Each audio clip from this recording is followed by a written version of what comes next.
Dahil sa kamay ko. Yan ang ating pag-uusapan mga idol. Kung gusto mong malaman ang ating kasagutan, tapusin po ang ating video. Once again, if you are not yet connected to my channel, please do subscribe and click our tiny notification bell so that you'll be updated every time we have a new upload videos. Disclaimer din po, ang mga videos po natin ay para lamang po sa may bukas ang kaisipan at may malawak na pang-unawa. Kung wala po tayo nito, maaari na lamang pong mag-skip at mamili ng mga videos na nararapat para sa inyo.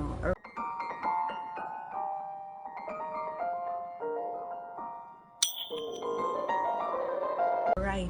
So, kailan ba natin ito nagagawa, no, mga idol? Ngayon, actually, hindi naman natin nagagawa ito palagi or ipinapagawa. Kumbaga, may mga pagkakataon talaga na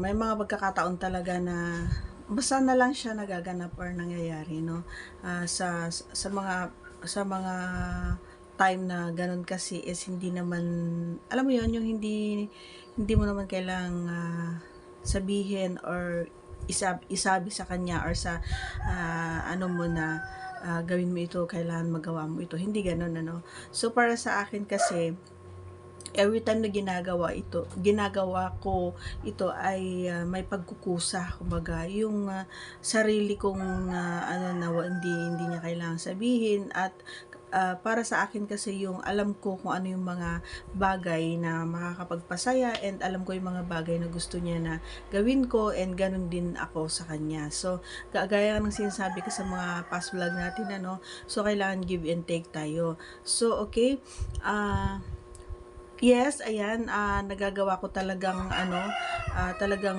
nakakaano siya every time na ginagamitan natin ng ating mga mahiwagang mga ano natin, yan. So, hindi ko alam kung paano ko rin nagagawa yon, pero syempre nakakapagod. Ano mga idol, nakakapagod siya every time na ito lang yung ginagamit natin. And syempre, siya lang yung magiging okay. Actually, hindi naman siya totally okay or not, hindi naman totally na magugustuhan nyo, although yun lang talaga yung way para kumbaga matapos yung dapat matapos, di ba?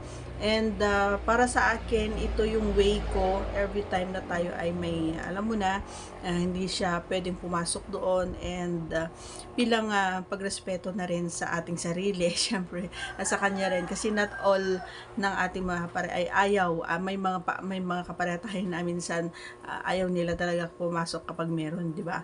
So nagkakataon lang talaga or nagkakaroon ng pagkakataon na makakaramdam talaga sila every time na nagkataon din na tayo ay ganon. So yun lang. And wala namang mga pagkakataon din na hindi ko siya kumbaga na hindi siya nakakatapos, kasi nga tinutulungan ko talaga siya.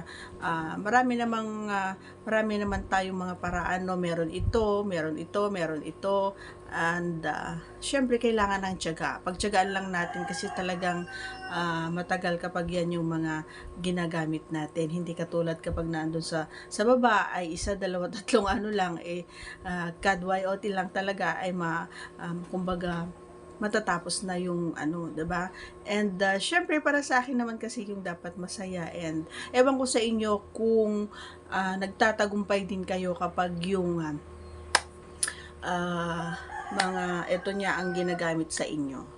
So share nyo dyan sa baba kung nagagawa nyo rin ba, or nagagawa niya, or nakakatapos din ba kayo, or yun. So ang importante doon kasi mga idol ay happy lang tayo lahat. So that's all for today's video. Once again, if you're not yet connected, please do subscribe and click our tiny notification bell so that you'll be updated every time we have a new upload videos. Thanks for watching, everyone. See you again on our next vlog. Bye!